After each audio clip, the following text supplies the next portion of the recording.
सभी को जय मसीह की। Praise the Lord. मसीह नमस्कार। प्रभु का धन्यवाद हो कि फिर से हम आपके बीच में आ रहे हैं और प्रभु जो वचनों को हमें दिया है, जो बातों को दिया है, प्रकाशन दिया है, उन बातों को लेकर के आपके मध्य आता हूँ। प्रभु महान है और प्रभु सामर्थी है। और बीते हुए दिनों में कई दिनों से इस वचनों के द्वारा प्रभु बातचीत कर रहे हैं कि इस वचनों को मैं आपके बीच में शेयर करूं, आपसे बातचीत करूं। आकाश पृथ्वी टलता है परंतु परमेश्वर का वचन कभी नहीं टलता। मेरे प्रियो, आज जो वचन यहाँ कहा गया है और जैसे कहा गया है ये वैसे ही है जैसे पहले था और आज भी वैसे ही है। इसलिए आइए हम लोग थोड़ा वचनों को हम लोग देखें और हम लोग निकालेंगे मत्ती रचित सुसमाचार उसका 6ठा अध्याय उसका 6 का 24 में ऐसा लिखा हुआ है, कोई मनुष्य दो स्वामियों का सेवा नहीं कर सकता, क्योंकि वह एक से बैर और दूसरे से प्रेम रखेगा, या एक से मिला रहेगा और दूसरे को तुच्छ जानेगा। तुम परमेश्वर और धन दोनों का सेवा नहीं कर सकते। तुम परमेश्वर और धन का सेवा नहीं कर सकते, क्योंकि यहाँ लिखा हुआ है कि दो स्वामी को आप सेवा नहीं कर सकते हैं। यहाँ लिखा हुआ है कि एक से आप मिले रहेंगे और दूसरा को आपको तुच्छ जानना पड़ेगा। मेरे प्रियो, दो स्वामी के विषय में यहाँ बताया जा रहा है। एक तो धन है और एक हमारा परमेश्वर है। मेरे प्रियो, आप सब हम नहीं जानते आप उस धन से कितना प्रेम करते हैं, उस स्वामी से आप कितना प्रेम करते हैं, और मैं ये भी नहीं जानता कि आप परमेश्वर से कितना प्रेम करते हैं, क्योंकि दोनों का तो आप सेवा नहीं कर सकते। क्योंकि बाइबल में साफ साफ यहाँ लिखता है, क्योंकि यहाँ लिखता है कि तुम परमेश्वर धन दोनों की सेवा नहीं कर सकते। तो अब सवाल ये उठता है कि आप किसकी सेवा करते हैं, आप किसकी आराधना करते हैं, आप किसकी प्रशंसा करते हैं, आप किसकी जय जयकार करते हैं। मेरे प्रियो, ये आप पर डिपेंड कर रहा है। आप इस वचन को ध्यान से सुने कि क्या वचन कहता है। यहाँ पर कहता है कि आप किसी एक से ही आप प्रेम कर सकते हैं, किसी एक का ही सेवा कर सकते हैं। पहला स्थान आपको किसको देना है, पहला प्राथमिकता आपको किसको देना है। क्या धन हमारे लिए जरूरी है, क्या परमेश्वर हमारे लिए जरूरी है। अगर हम खाना चाहेंगे, भोजन चाहेंगे, तो हमें भोजन के लिए धन की आवश्यकता है। अगर हम शांति चाहेंगे तो उसके लिए परमेश्वर की आवश्यकता है। पर बाइबल बताती है सारे प्राणियों का, आत्माओं का परमेश्वर।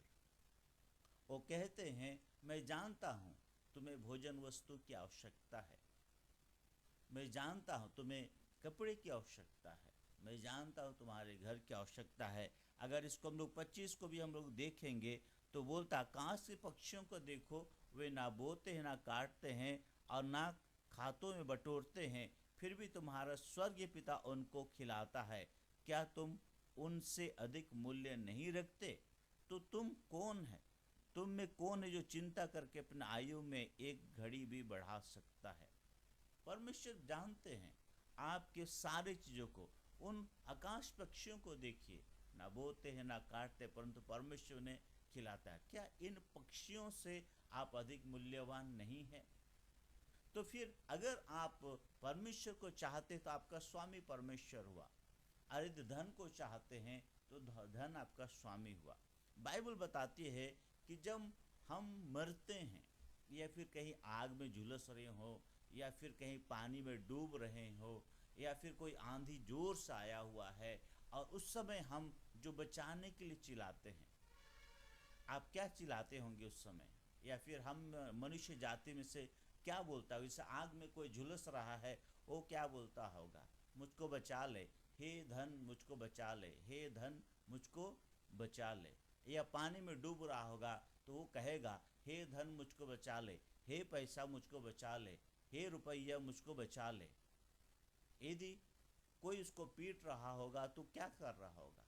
मेरे प्रियो, जब हम आग में झुलस रहे हैं, पानी में डूब रहे हैं, आंधी में जो है आंधी आ रहा और हम उसमें तूफान में जैसे सुनामी लहर आया था, सब क्या बोल रहे थे उस समय? यही बोल रहे होंगे, आप सोचते होंगे कि वो लोग कहते होंगे कि हे धन हम मुझको बचा ले, हे धन इस सुनामी लहर से बचा ले, इस तूफान से मुझको बचा ले, ऐसा सोचते होंगे।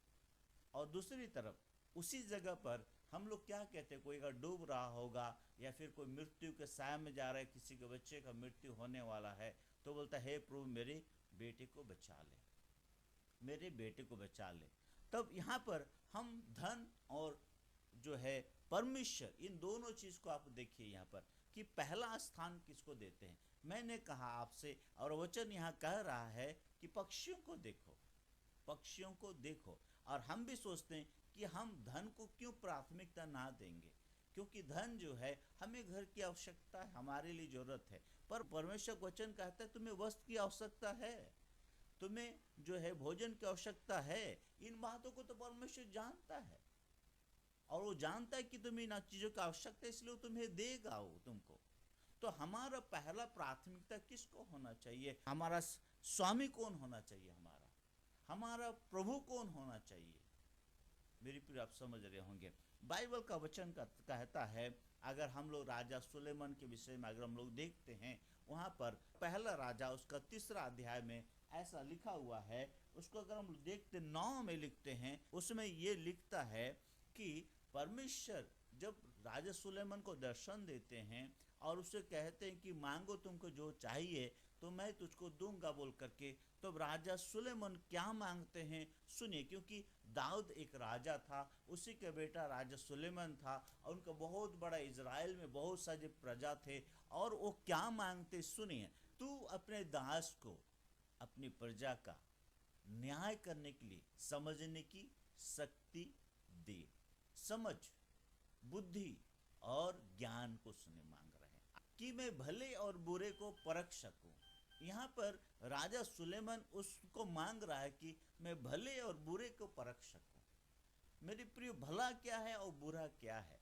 आप लेवी लोग को भी देखिए, लेवी लोग जो होते हैं, जो टैक्स लेते हैं, वो क्या करते हैं यहाँ पर कि जिसको 2 रुपया जहाँ पर लेना चाहिए तो लोग 4 रुपया ले लेते हैं, और जहाँ 4 रुपया लेना चाहिए वहाँ पर 6 रुपया ले लेते हैं। लेकिन कुछ लेवी ऐसा होते कि 2 रुपये की जगह 2 रुपया लेते हैं। तो यहाँ कौन अच्छा है? कौन परमेश्वर को जो है स्वामी मान रहा है? कौन परमेश्वर की यहाँ सेवा कर रहा है? मेरे प्रियो, आप इस बात को सोचे। यहाँ उस राजा सुलेमान मांगते हैं कि मुझे न्याय करने के लिए बुद्धि दीजिए, मुझे न्याय करने के लिए जो समझ दीजिए, भला और बुरा को मैं समझ सकूं, ताकि जब न्याय के सिंहासन पर मैं बैठ जाऊंगा तो उस समय मैं क्या करूं, जो मैं उनको समझ के साथ में, बुद्धि के साथ में जो उनको न्याय कर सकूं और किसी का अन्याय मैं ना करूं। आगे लिखता है, जब इन सारी चीजों को जो मांग लेता, आगे लिखता है कि वो बुद्धि और ज्ञान को मांग लेता है कि मैं अच्छी रीति से भले बुरे को जो है परख सकूं। मेरे प्रियो, आज भी आप संसार में हैं और भले और बुरे का ज्ञान आपको है, पर भला को आप ज्यादा मानते हैं या बुरे को अच्छा मानते हैं? कौन सा चीज आपके लिए प्राथमिकता है? झूठ बोल करके 10 रुपया आप ज्यादा लेते हैं, या फिर सच बोल करके आप 10 रुपया जो है जितना है उतना ही आप लेते हैं? डिपेंड आप पर करता है मेरे प्रियो कि आप किसको स्वामी मान रहे हैं। यहाँ लिखता है कि इसलिए तुम परमेश्वर और धन दोनों की सेवा नहीं कर सकते, आप दोनों को लेकर नहीं चल सकते, किसी एक को आपको प्रभु मानना होगा। और जो आवश्यकता संसार में, कपड़ों की जरूरत है, अब खाने की जरूरत है, परमेश्वर जानता है इन बातों को। तो आप किस रीति से परमेश्वर के निकट आते हैं? प्रभु की महिमा हो। आगे लिखता है 3:11 में ऐसा लिखता है, जब राजा सुलेमान ने ये बातें कही, क्योंकि कौन ऐसा है कि तेरी इतनी बड़ी प्रजा का न्याय कर सके। और यहाँ लिखता है कि इस बात से प्रभु प्रसन्न होते हैं, इस बात से प्रभु प्रसन्न होते हैं। तब परमेश्वर ने उससे कहा, इसलिए कि तूने यह वरदान मांगा है, ना तो दीर्घायु और ना धन, ना अपने शत्रुओं का नाश मांगा है, परंतु समझने के विवेक वरदान मांगा है। इसलिए सुन, मैं तेरे वचन के अनुसार करता हूँ, तुझे बुद्धि और विवेक से भरा हुआ मन देता हूँ। तेरे समान ना तुझसे पहले कभी हुआ और ना बाद में कभी कोई होगा। इनके साथ देखिए प्रभु ने अद्भुत रीति से इन्हें बुद्धि और विवेक का उसने जो है ज्ञान को मांगा, प्रभु से मांगा, लेकिन प्रभु प्रसन्न होकर के उनको धन और वैभव भी उनको देते हैं। इन्होंने पहला स्थान उस प्रभु परमेश्वर को दिया, प्रभु परमेश्वर को दिया। उसने धन नहीं मांगा या फिर शत्रु का नाश करने के लिए ताकत को मांगा। मेरे प्रियो, हम आज इस संसार में जीते हैं तो हम प्रभु से क्या मांगते हैं? अपने परिवार के साथ जीवन को व्यतीत करते तो हम प्रभु से क्या मांगते हैं? कि मेरा घर में शांति हो। आप प्रभु की आराधना करते हैं। बाइबल का वचन कहता है, यिर्मयाह का पुस्तक को देखते हैं, उसमें 9 को 23 बोलता है, हे बुद्धिमान अपनी बुद्धि पर घमंड मत कर, हे वीर अपनी वीरता पर घमंड मत कर, हे धनवान अपनी धन पर घमंड मत कर। मेरी प्रिय, धन जो है हम लोग कभी कभी घमंड करते, पर घमंड कर तो इस बात का घमंड कर कि तू परमेश्वर को जानता और समझता है। परमेश्वर को अगर आप जानते हैं, समझते हैं, तो आप परमेश्वर को ही स्वामी मानेंगे। आप परमेश्वर को नहीं जानते, नहीं समझते, तो आप धन को ही स्वामी मानेंगे। और धन को जहाँ स्वामी मानेंगे, बाइबल का वचन कहता है, जब शैतान ने प्रभु यीशु मसीह का परीक्षा कर रहा था, उसने कंगूरे पर ले गया और उस जगह पर सारे राज्य को दिखाता है और बोलता है कि सारे वैभव मुझे दिया गया है और मैं इसे तुझे भी दे सकता हूँ, यदि तू मुझे झुक करके प्रणाम करे तो सारा चीज़ को मैं तुझको दे दूंगा। क्या चीज़ था उसमें? यही धन था। सारे चीज़ आपको, धन अगर आपको मिलेगा तो बहुत कुछ आप कर सकते हैं, लेकिन मैंने आपसे यही पूछा, क्या धन मिलने पर जब सब कुछ आप कर सकते हैं तो डूबते के समय में या फिर आग में जलते हुए समय में या फिर पूरा घर में अशांति बिखरा हुआ, उस समय भी यही कहते, हे धन मेरे अशांति भरा परिवार को ठीक कर दे। यदि डूब रहे हैं तो आप ये कहेंगे कि हे धन मैं डूब रहा हूँ, मुझको बचा ले। यदि आग में झुलस रहे हों और उस समय भी आप ये कहेंगे, हे धन मुझे जो इस झुलसे आग से बचा ले। या फिर आप कहेंगे, हे प्रभु मुझे इस आग की लपटों से बचा ले, हे प्रभु इस पानी से मुझे बचा ले, हे प्रभु मेरा ये जो अशांति भरा परिवार है उसमें शांति दे दे। क्या कहेंगे मेरे प्रियो? आपको चूज करना है, आपको सोचना है, आपको समझना है कि आप किसको स्वामी मानते, अब तक मानते हैं। अब तक आप अपने आप को जो है किसके अधीन में रखे हैं? बहुत सारे घरों में ऐसा होता है, बहुत सारे परिवार में ऐसा होता है, वो लोग कुछ भी होते सबसे पहले उस धन को यह करते, लेकिन जब आग या फिर तूफान या आंधी में आते हैं तब उस समय वो लोग जो है प्रभु प्रभु करके चिल्लाते हैं। पर ऐसे समय में वो लोग जो है धन धन करके चिल्लाते हैं और धन के पीछे ही भागते हैं और घमंड करने लगते हैं धन के ऊपर में। आगे लिखता है, हम लोग थोड़ा सा मरकुस उसका 10 अध्याय को हम लोग थोड़ा अगर निकालते हैं, मरकुस उसका 10 अध्याय। यहाँ एक व्यक्ति है जो धनवान है, यहाँ एक व्यक्ति है जो धनवान है और वो कहता है यहाँ पर, प्रभु यीशु से पूछते हैं कि मैं अनंत राज्य के लिए मैं क्या करूं, अनंत जीवन का अधिकारी होने के लिए मैं क्या करूं? और यहाँ बाइबल लिखता है यहाँ पर कि प्रभु यीशु मसीह उसको कहता है, तुम मुझे जो है इन सी बातों के विषय में क्यों पूछता? तू तो आज्ञाओं को जानता है। और आज्ञाओं में क्या क्या आज्ञा लिखता है कि तू आज्ञाओं को जानता है, इसमें लिखा हुआ है। और थोड़ा सा अगर हम पढ़ेंगे 10 का 19 को, तू आज्ञाओं को तो जानता है, हत्या ना करना, व्यभिचार ना करना, चोरी ना करना, झूठी गवाही ना देना, छल ना करना, अपने माता पिता का आदर करना। उसने उनसे कहा, हे गुरु, वो कह रहा है प्रभु इन सब चीज़ों को मैं मानता हूँ, मैं हत्या नहीं करता हूँ, मैं चोरी नहीं करता हूँ, मैं लालच नहीं करता हूँ, मैं व्यभिचार नहीं करता हूँ, मैं झूठी गवाही नहीं देता हूँ, मैं छल नहीं करता और अपने माता पिता का भी आदर करता हूँ, ये तो बचपन से मैं मानता आ रहा हूँ। तब प्रभु उनकी ओर देखता और उनसे प्यार करने लगते हैं और कहते, तुझ में एक चीज़ की कमी और घटी है, तू ऐसा कर, जितना तेरा धन है, जितना तेरा दौलत है, उन सारे चीज़ों को तू जो है बेच करके कंगालों को दे दे, तो स्वर्ग में तुम्हें धन मिलेगा और तुम मेरे पीछे हो लेवल का। जैसे ये बातों को सुनता है वो निराश हो जाता है।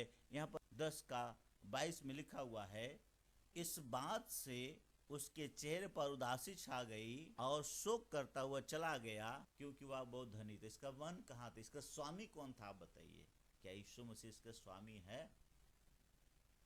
अगर आपसे धन मांगा जाता है या फिर बोला जाता है कि इन सब को कंगालों में दे दो, गरीबों में दे दो, या फिर जो है ऐसे जरूरतमंदों को दे दो, आपका मन उदास से भर जाता है। तो आप किसको स्वामी मान रहे हैं यहाँ पर? धन को या परमेश्वर को? यीशु मसीह को तो आप मान ही नहीं रहे हैं। ये व्यक्ति यीशु मसीह से पूछ तो रहा है, लेकिन जब बोला तो उल्टे पांव घूम गया यहाँ पर, और वो जो है चला गया मेरे प्रियो। क्योंकि वह लिखता है कि बहुत धनी था, वो धन के ऊपर में उसका मन लगा हुआ था, धन के ऊपर में उसका मन लगा हुआ था। मेरे प्रियो, क्या आपका मन भी धन के ऊपर तो नहीं लगा हुआ है? आप अपने आप को जांचें, अपने आप को जांचें कि आपका मन कहाँ लगा हुआ है। बाइबल लिखता है कि आप जो है अगर धनवान हैं और आपका स्वामी अगर जो है धन है, तो आप प्रभु से बहुत दूर, अनंत राज्य आपके लिए नहीं है। आप धन का सेवा कर रहे हैं, धन ही आपका स्वामी है। इसलिए जो है आप अपने आप को जांचें, इस समय इस वचनों के द्वारा जांचें कि क्या आप धन को स्वामी मानकर चल रहे हैं। एक सेवक ऐसा, एक जो है बाइबल में वचन लिखता है कि एक धनवान ऐसा व्यक्ति है, लूका 16 में ऐसा भी लिखता है, जिसके पास देवड़ी में एक जो लाजर नाम का व्यक्ति बैठा हुआ है, और वो व्यक्ति जो है अपना धन और वैभव में, कपड़े लता पहनने में मशगूल है, पर एक ऐसा व्यक्ति पड़ा हुआ है जो देवड़ी में उसका भीख से उसका खाना खा करके अपने जीवन व्यतीत, उसके लिए कुछ सोच नहीं रहा है, और वो व्यवस्था को भी नहीं मानता है। एक ये व्यक्ति है, और एक व्यक्ति वो है जो व्यवस्था को पूरा मानता है, लेकिन आखिरी में उसका मन धन पर ही लगा रहता है। अगर चुनने बोला जाए कि धन में और परमेश्वर में किसी एक को चुनो, तो धन को चुने, क्योंकि वो संसार में रहता है। मेरे प्रियो, परमेश्वर तो जानता है हमारे विषय में कि हमें कपड़ों की ज़रूरत है, हमें जो है भोजन वस्तु की ज़रूरत है। उन गौरैयों को देखो, उन पक्षियों को देखो, वो तो उससे बढ़कर मनुष्य जाति है, फिर आप क्यों नहीं खिलाएगा आपको? पर आप या फिर हम में से कोई एक धन पर भरोसा करता, धन पर घमंड करता है। इसलिए वो देवड़ी पर बैठा हुआ व्यक्ति को भी हम लोग समझ नहीं पाते हैं कि किसकी ओर से। इसलिए न्याय के सिंहासन में जब प्रभु यीशु से बैठे होते हैं, तो उस समय जब न्याय करते हैं, दाहिने वालों से कहते हैं, मैं भूखा था तूने खिलाया, मैं नंगा था तूने पहनाया, इसलिए अनंत राज का अधिकारी होने के लिए आओ। पर बायां वालों से कहेगा, मैं भूखा था तूने खिलाया नहीं, मैं नंगा था तूने कपड़ा नहीं दिया, इसलिए तुम अनंत कुंड में चले जाओ, था के कुंड में चले जाओ। वो लोग कहते, हमने कब तेरे साथ ऐसे किया? यीशु मसीह कहते, इनमें से किसी एक के साथ किया, मतलब मेरे साथ किया। मेरे प्रिय, आप और हम जानते हैं, आपके आसपास में, आपके नज़दीक में एक एक को आप जानते हैं। इसलिए आप किसको जो है स्वामी मान रहे हैं? किसको? राजा सुलेमान तो बुद्धि और ज्ञान का वरदान मांगा, उसने धन को नहीं मांगा। आज एक मुख्यमंत्री हो या प्रधानमंत्री हो या राज्यपाल हो, जो भी हो, जो देश का शासक है, कोई भी देश का, वो क्या मांगते हैं आज के दिन में? यदि आप किसी ऑफिस का अधिकारी हो या कोई जगह का कर्मचारी हो, आप क्या मांगते हैं परमेश्वर से? जैसे राजा सुलेमान मांगता है, मुझे बुद्धि और विवेक दीजिए, ताकि भले और बुरे का ज्ञान को मैं जान सकूँ, न्याय कर सकूँ।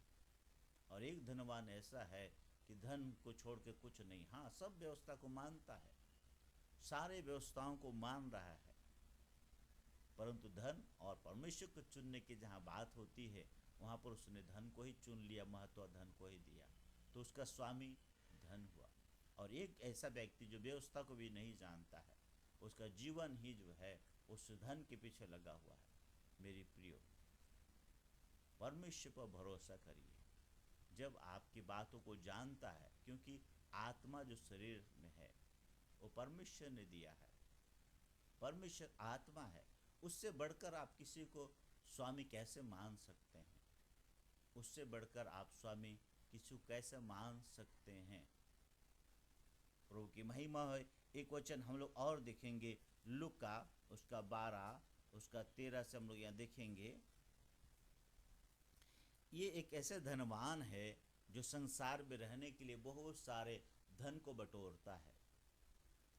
उपज बहुत ज़्यादा हो जाता है और उपज ज़्यादा होने के बाद में वो कहता है कि अब इसको जो मैं बाड़ा को बड़ा करूँगा और जितने उपज उसको वहाँ पर रख दूँगा।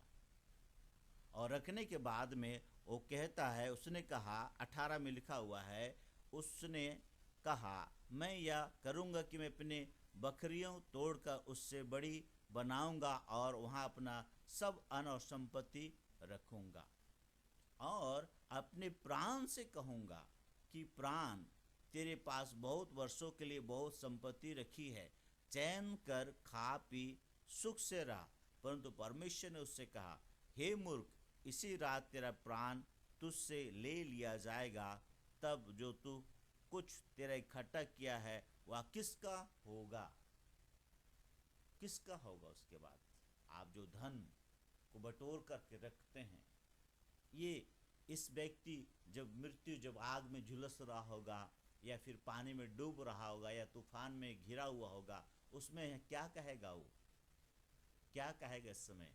हे धन, इस आग से मुझे बचा, इस तूफान से मुझे बचा, इस जो है पानी से डूबते हुए पानी से मुझे बचा।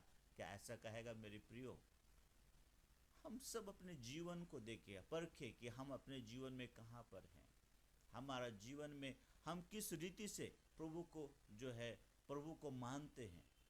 हमारा जीवन तो हम जी रहे हैं, लिखता है यहाँ बाइबल का वचन, अगर हम थोड़ा सा देखेंगे, हम जो प्राण हमारा है, यहाँ व्यवस्था गिनती की पुस्तक में यहाँ पर ऐसा लिखता है कि हमारा जीवन जो है, हमारा शरीर में जो प्राण है वो किसके अधीन में है।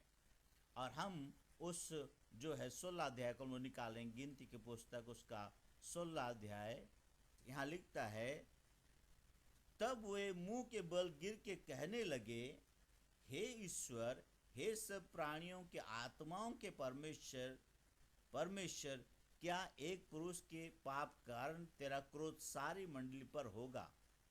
तब वे मुंह के बल गिरकर कहने लगे, हे ईश्वर, हे सब प्राणियों की आत्माओं का परमेश्वर, सभी प्राणियों का आत्मा का परमेश्वर। और ये मूर्ख जो है, ये व्यक्ति कहता है, हे मेरे प्राण, बहुत दिन के लिए तेरे धन को जो है मैंने रख दिया है, खा पी और चैन से रहा।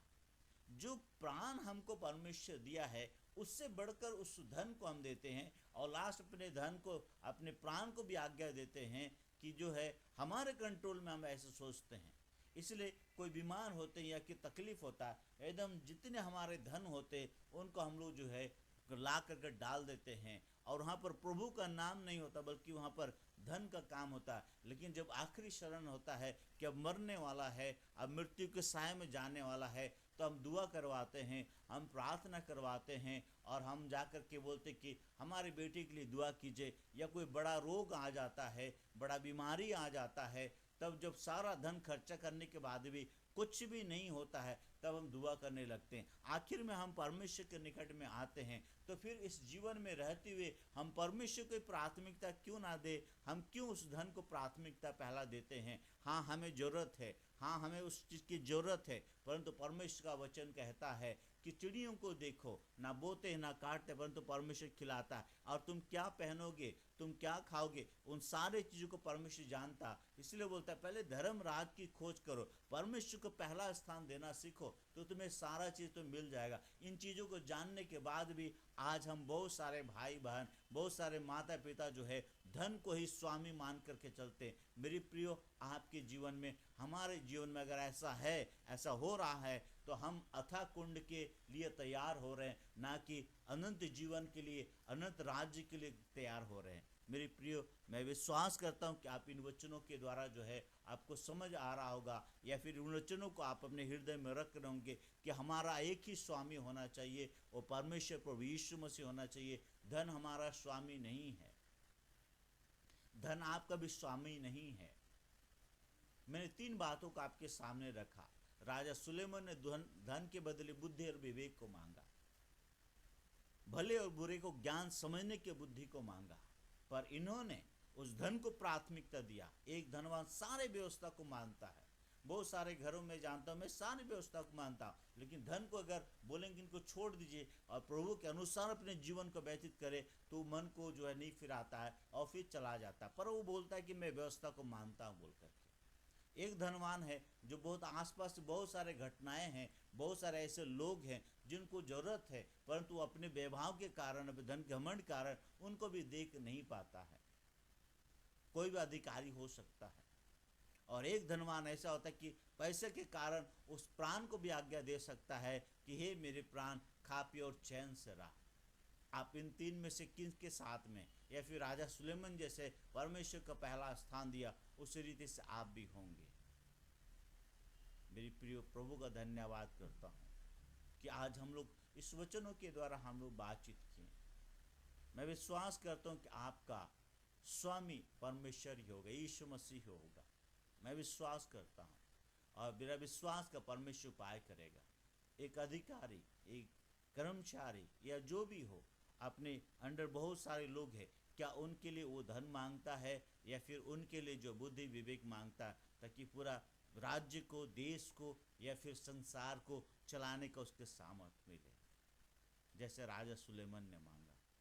मेरी प्रियो, आप विश्वास करें, प्रभु सब जानता है आपकी आवश्यकताओं को। विश्वास करो, अदृश्य परमेश्वर पर विश्वास करें। सारे प्राणियों को, आत्माओं को परमेश्वर पर भरोसा करें।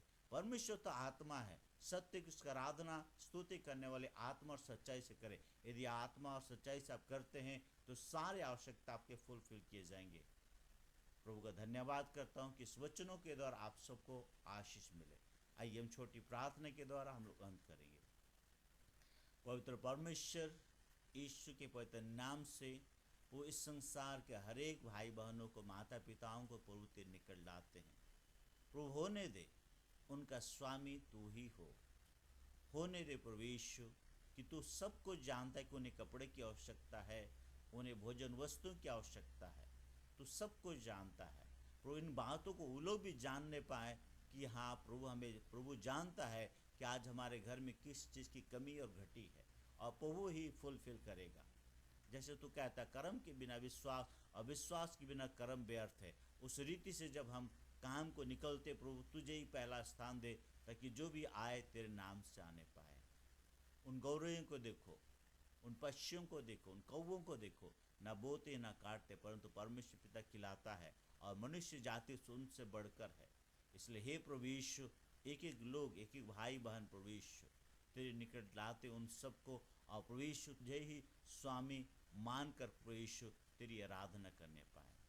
प्रभु यीशु, मैं विश्वास करता हूँ कि मेरे प्रार्थना को तू सुन रहा है। तू मारा गया, तू गाड़ा गया, तीसरे दिन जी उठा। मैं विश्वास करता हूँ, मेरे विश्वास का उपाय करना और मेरे प्रार्थना को उत्तर को देना। सारे बातों को तेरे हाथ में सौंपता हूँ, दुआ यीशु के नाम से, आमीन। आप सभी को जय मसीह की। Praise the Lord.